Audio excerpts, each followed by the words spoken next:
নমস্কার বন্ধুরা, আমাদের ফুড অ্যান্ড টাচ চ্যানেলে আপনাদের সবাইকে স্বাগত। তো আজকে আমি রান্না করব ঝিঙ্গে, ভোল্ল, দুধ কচুর ডাঁটা দিয়ে বৈরালি মাছের তরকারি।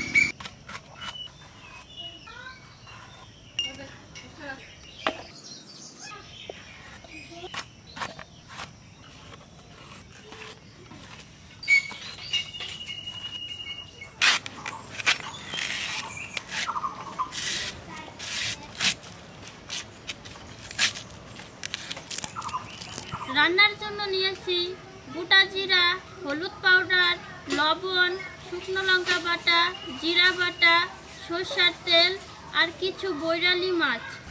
লবণ, হলুদ পাউডার,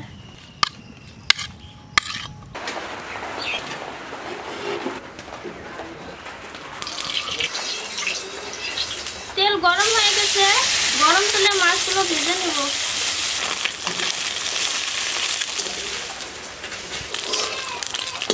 গোটা জিরা ভাজা হয়ে গেছে, সবজিগুলো ঢেলে দেব। লবণ, হলুদ পাউডার, শুকনো লঙ্কা বাটা, জিরা বাটা দেব।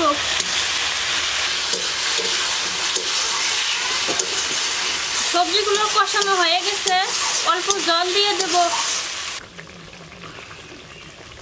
তরকারি বলক উঠে গেছে, মাছ দিয়ে দেব।